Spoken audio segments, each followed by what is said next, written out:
and unpaved roads. That is there. That's the idea of what Kenya is. That's why we must reorganize Nairobi. I am putting in 80 billion shillings in Nairobi just to change it so that we can have the correct impression of Nairobi. So that is the future. We are beginning, we're going to have a new airport. We've just advertised for a new airport in Nairobi. We are going to use the money from the Kenya Pipeline IPO. And we'll use only 10 billion out of the 100. Tutaweka 10 billion hapo, tulete watu wengine wakusanye, tuende tufanye hiyo ingine, tujenge nini.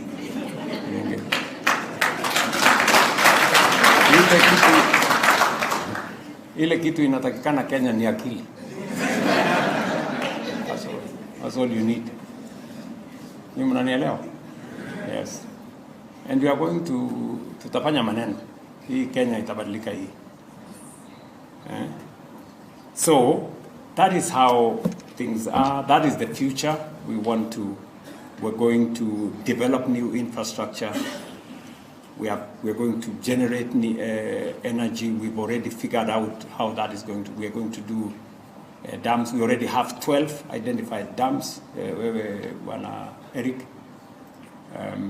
with Kimodo, I already have a brief on the first 12 dams, and then we move the country forward.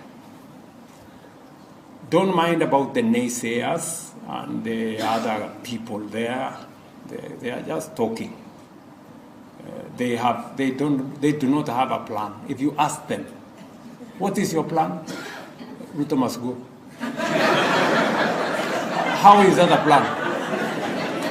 How is it? It is stupid.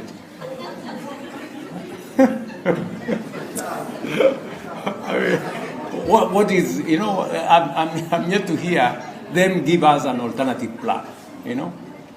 There is none, you know.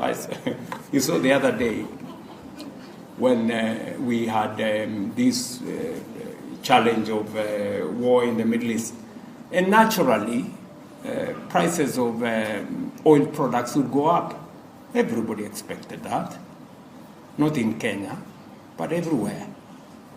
And then you hear somebody saying, oh, we should go and demonstrate. Really? How will a demonstration bring down the cost of oil products? Honestly, you know. So we have we've done what we have had to do. You know, we've stepped in. We've worked with our partners. We've talked to our suppliers. Luckily for us, we have, you know, what we call a G2G framework that has helped us, you know, stabilize supply, guarantee supply, and make sure that the prices are moderated at any one time. We've also deployed resources around subsidy, and we have stabilized that space. You know, I was speaking yesterday, and many Kenyans ask, why are taxes on fuel higher in Kenya than in our neighbors? Legitimate question. This is the answer. Are taxes on fuel higher in Kenya than our neighbors? Yes. Why? Is the next question, right? It is because we decided as a country that we want to develop more road infrastructure. And that is why we have more road infrastructure. We have more roads, or more paved roads in Kenya. Kenya happens to be the third country with the highest kilometers of paved road. So have the higher taxation regime in Kenya given results? Yes. We are maintaining longer kilometers of tarmac in Kenya. We are building 6,000 kilometers as I talk to you here. In Uganda, from independence up to now, they have done 6,000 kilometers. We are doing 6,000 kilometers now in Kenya. Does that make a difference? You know?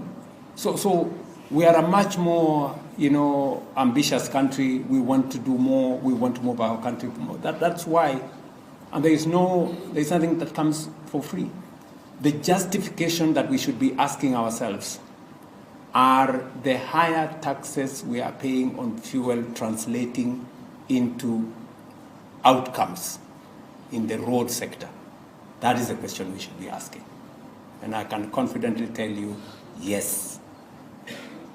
With more kilometers of tarmac, we are building more, we are maintaining what we have, and that is what happens in middle-income countries. If you want to compare Kenya, compare us with our peers in the middle-income space.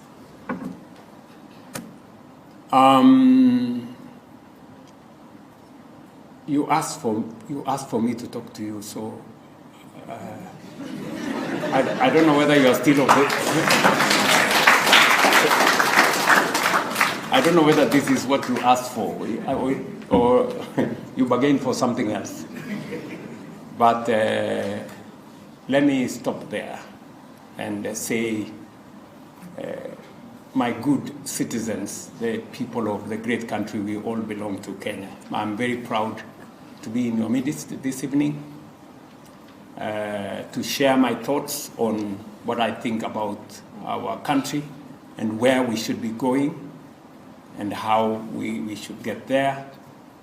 I just want to assure you that it is my intention to make sure that no part of Kenya is left behind.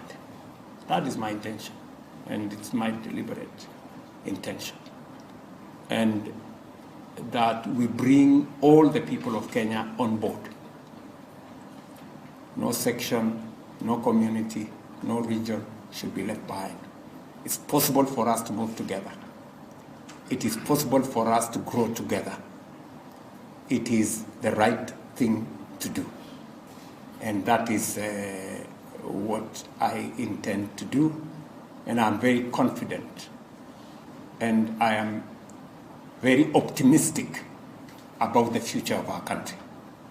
Very optimistic about the future of Kenya. Kenya is going places. And by the way, we have a great country. If I were asked whether I was to be born again, I would want to be born Kenya.